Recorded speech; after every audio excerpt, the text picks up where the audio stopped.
That's postseason softball. Just to have, the back and forth. It was like a pitcher's duel, and then there was home runs. It was weird, right? I mean, hats off to Kenzie Brown. She's the real deal. But a swing of the bat can be the difference. And, just huge moments to step up and maintain confidence even when we're not seeing results for a stretch in the middle of the game. And I just loved our fight. We talked about this before, going through, we went through in our conference tournament and, backs against the wall, having to pull out 4 wins in a row. That's what that prepares us for, is a game like that where we fall behind and we've still got to keep battling and keep just pushing. And so proud of these 3 and the rest of our tribe, of just how hard they fought and how much confidence and belief there was that we were going to find a way. Coach, I'm going to leave this to the players as well.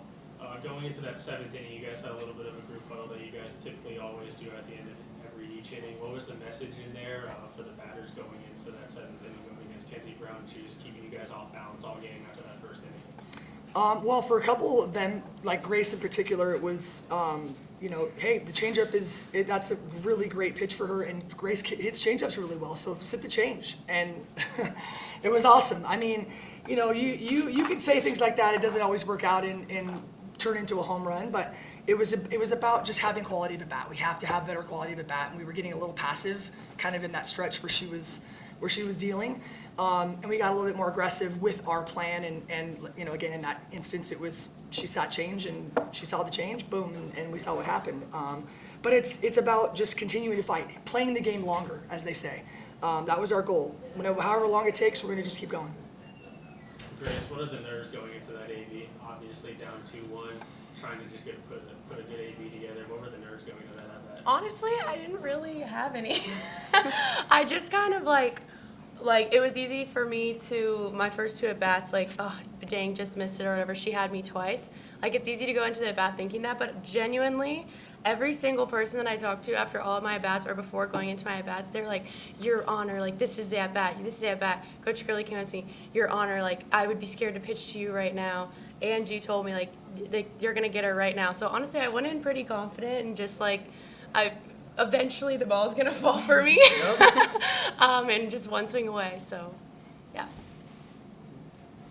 Gabrielle. Chris, what's kind of your mindset change from being a starting pitcher and then staying in the game as DP? How does your approach to the game change?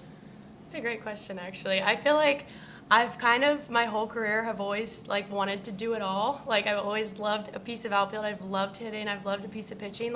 It's just something that makes me whole, and I'm so grateful that I get to do all 3 here.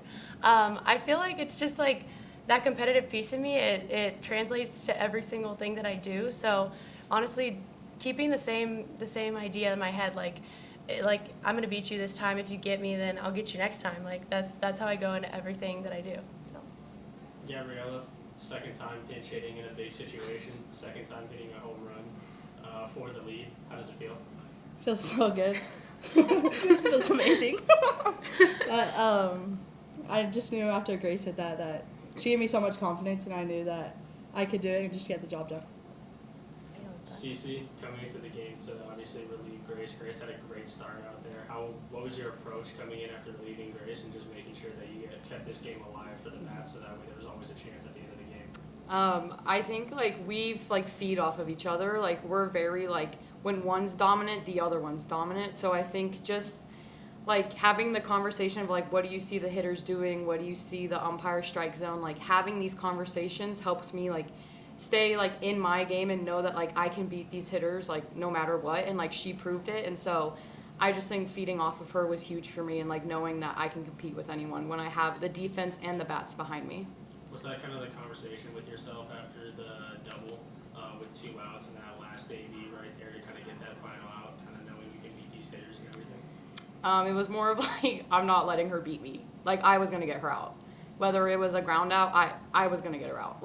I knew that I wanted to strike her out, and I had to go in and being I need to trust myself, and I need to set her up perfectly to get her out. And so it was a dominant mindset for the last out. And this is going to be for Coach and the players as well. Faced UCLA earlier this year at home. They beat you guys 5-0 and no-hit you guys Is the approach change at all going into the game? How do you guys go into Sunday on the winner side of the bracket? Yeah, well, what happened in March, I mean, is totally, in my mind, irrelevant right now. It doesn't matter. And that was a great performance by Tinsley, 2 months ago, but tomorrow's a totally new day, a new game, and we're a different team. So I don't know who we'll see. I mean, we know they've got multiple options, and it doesn't really, ultimately, it doesn't matter. We're just going to go out and compete with whoever's in the circle on the other side.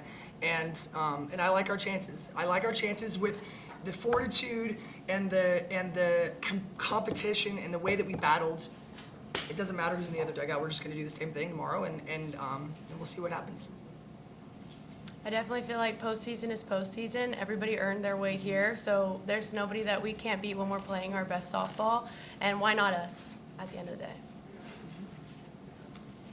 Any more questions in the room? We'll go to Zoom. Eric Lopez is on Zoom.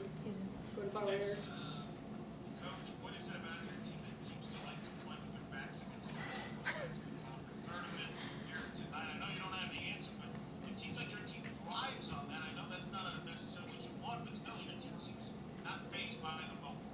No, and it's definitely not what I want. I would definitely prefer getting a nice lead, a nice cushion, and just chilling. But also, I think this is kind of what our program does. I mean, not just this year, but historically, I feel like this is how we roll, and we're good with that. And I think that the ability to handle those moments in this time of the year is a signature of San Diego State softball. And I mean, if I could say that about any team, that's like the ultimate compliment. I mean, I'm complimenting my own team, so I guess I'm patting myself on the back here a little bit. But truly, I feel like that's a signature of a great program. That just there's something in our clubhouse. There's something in our communication, in our the people we bring in and have as a part of our tribe that believe and buy in these amazing moments, and we have fun. I mean, even when we were getting,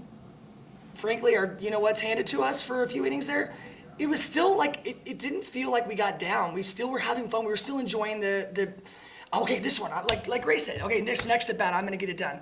Like you can't really teach that. I feel like this is just the people we have that have that self-belief and have had success in the past that they're leaning on in the current moments. So yeah, I'd love to do it the easy way, but if we're gonna do it the hard way, whatever, as long as we do it, that's all that matters. Anything else, Eric? Good. Cool. Thanks, San Diego State. Thank you. Thank you. Thank you.